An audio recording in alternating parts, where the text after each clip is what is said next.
दोस्तों नमस्कार। आपके एसपीडी चैनल पर आपका बहुत बहुत स्वागत है।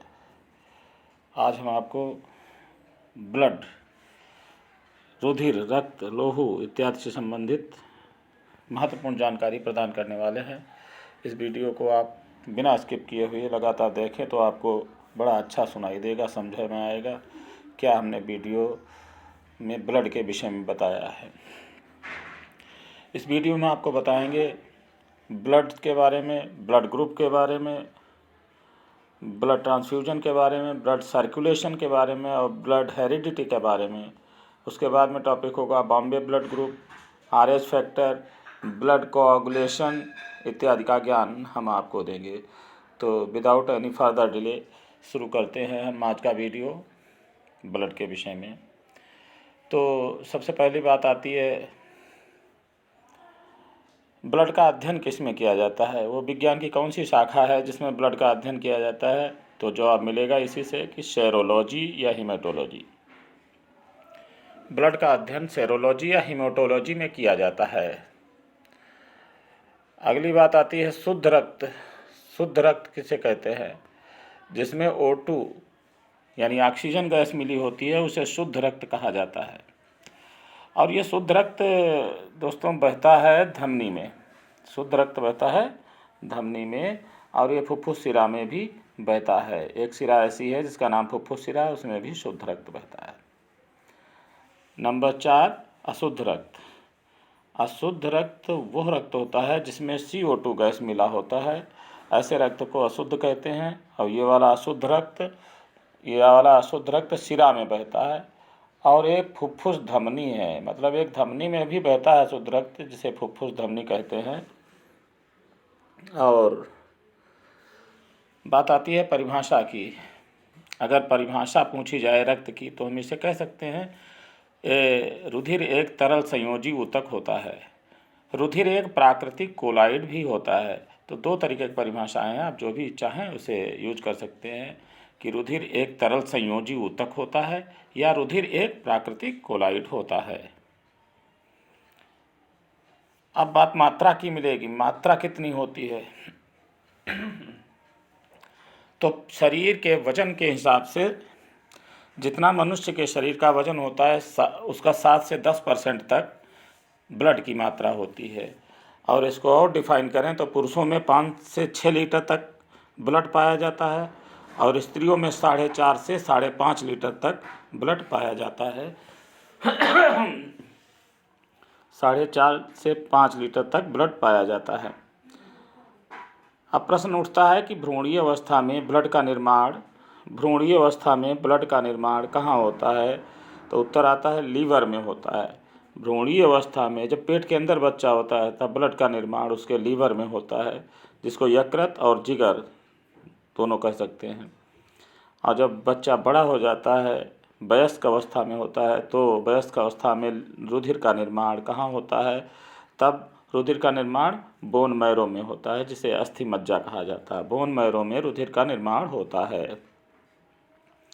अब बात आती है आगे कि रक्त का पीएच कितना होता है, ब्लड का पीएच कितना होता है। ब्लड का पीएच 7.4 होता है, 7.4। PH of blood is equal to 7.4। और उसकी प्रकृति कैसी होती है? प्रकृति ब्लड की क्षारीय होती है। ब्लड क्षारीय प्रकृति का होता है।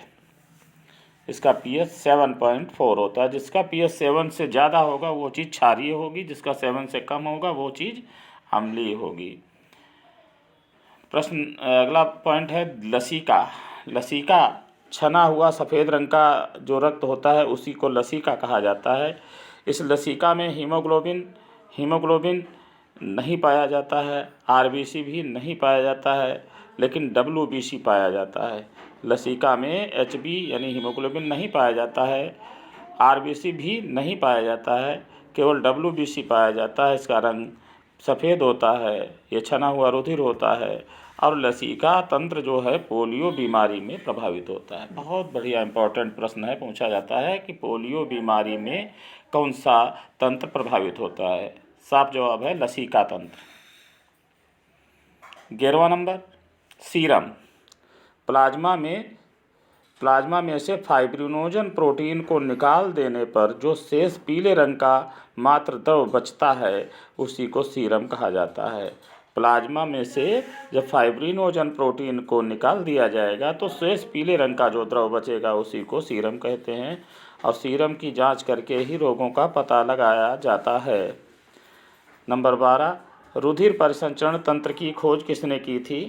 कुछ खोजें हैं, उसके विषय में बताया जाता है। ब्लड से संबंधित खोजें, तो रुधिर परिसंचरण तंत्र की खोज किसने की थी? उत्तर आता है विलियम हार्वे ने।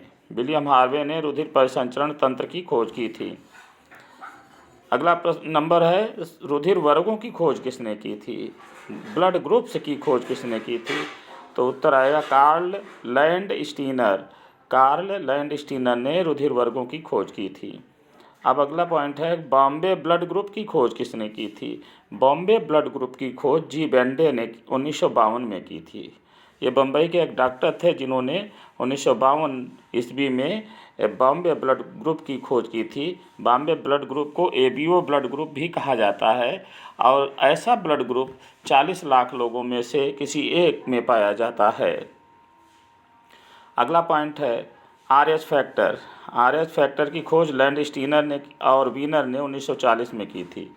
ये लैंडस्टीनर और वीनर दोनों ने एक रीसस नाम के बंदर से में एक ऐसा एंटीजन पाया था जिसको उन्होंने आरएच का नाम दिया। तब से आरएच फैक्टर प्रसिद्ध होता है, और आरएच फैक्टर के हिसाब से आदमी के ब्लड ग्रुप पॉजिटिव हो सकते हैं या निगेटिव हो सकते हैं। कुछ मनुष्य आरएच पॉजिटिव होते हैं और कुछ मनुष्य आरएच निगेटिव होते हैं।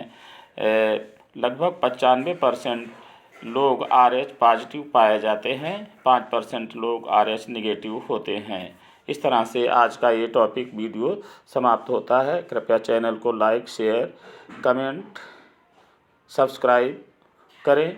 आपके अपने यूट्यूब चैनल SPD स्टडी पर आप सभी का बहुत बहुत धन्यवाद। आशा है आपको यह जानकारी काफ़ी अच्छी लगी होगी, और इससे आप लोगों का मनोरंजन भी बढ़ेगा और ज्ञानवर्धन भी होगा। तो आज के लिए बस इतना ही।